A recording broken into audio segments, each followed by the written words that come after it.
歡迎收睇8月13號嘅足招，我係招仔，今日繼續同大家分享足球投注。今日就同大家玩單邊大細啊，咁啊逐條同大家講啦。咁首先就係比錫達斯對荷拉大克啊，咁我呢場就睇好荷拉大克入唔到波。咁呢場首回合賽果呢，就係1-0比錫達斯領先嘅。咁啊荷拉大克首回合呢都有12射9中嘅紀錄。咁啊但係比錫達斯啊最近3場嘅歐戰啊都係0失球嘅。咁啊講緊對上一輪係對住歐戰常客米迪蘭特，咁啊所以呢場呢，我都睇到佢哋係會0失波嘅。咁啊呢場波入球大細中位數呢，外圍呢就做緊3，咁啊馬會呢就做緊2.5球、2.5球3球嘅。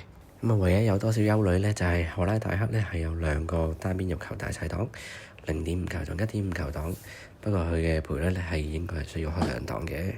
咁跟住就係奧摩尼亞對住林肯紅魔鬼啊！咁呢場都係睇好客隊係冇波入嘅。其實首回合呢，佢哋又踢成1-1嘅啫。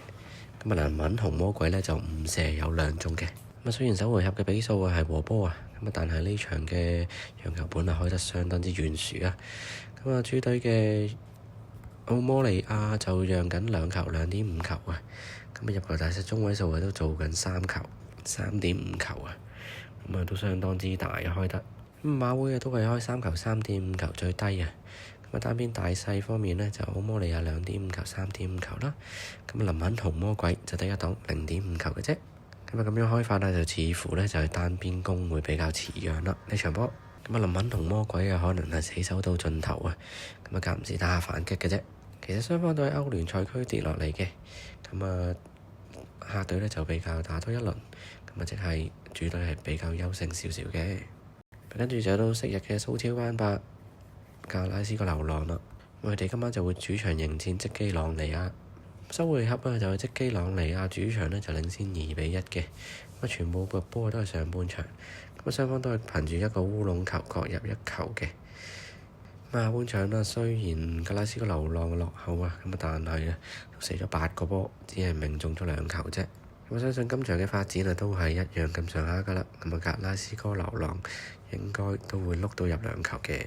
咁呢場波嘅入球大細中位數就開住2.5球3球同埋3球嘅。咁啊香港馬會呢就開2.5球、2.5球3球呢2個檔。咁啊單邊大細方面呢，格拉斯哥流浪就唔好進取嘅啫。咁啊1.5球、2.5球。咁啊睇嚟佢哋入2球甚至3球就會收手噶啦。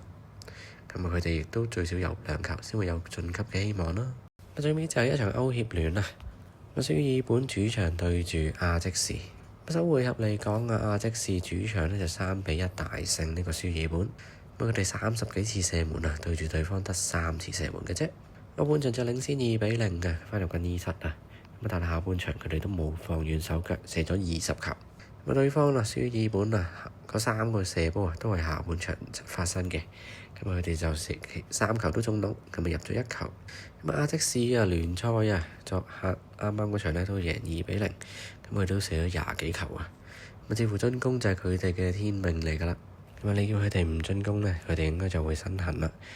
因為講緊上一圈啊，佢哋就算首回合贏緊4-1，咁啊第2場啊都贏4-1啊。咁至於對面書爾本啊，咁啊佢哋上一圈呢首回合贏5-2，啊第2圈呢咁啊上半場就贏1-0，咁唔知係咪咁樣放軟手腳，下半場就畀人反擊2-1。咁作客咁容易失到2球啊！今晚對住亞積士，咁啊要失3球都可能好容易㗎咋。咁呢場波啦，外圍呢就讓緊2球2.5球，咁啊或者2球嘅。咁入球大細中位數呢就開緊3球3.5球3.5球呢2個檔。咁香港馬會更加進取，入球大細中位數最低檔係3.5球啊，跟住3.5、4球、4.5球。咁所以呢，我就覺得今晚亞積士呢入到2球係基本啦。咁啊睇下可唔可以入多1球嘅啫。咁今日4場就好快講完啦。咁如果你第一次睇足招，記得訂閱呢個頻道啦。咁啊撳下個鐘仔，咁啊下次可以快通知你。咁啊仲要記得有 Facebook 嘅足招頻道嘅通知就會更加快啲啦。咁中意條片記得 like 同埋 share 俾你嘅朋友。咁我哋今次就講到呢度啦，下條片再見啦，拜拜。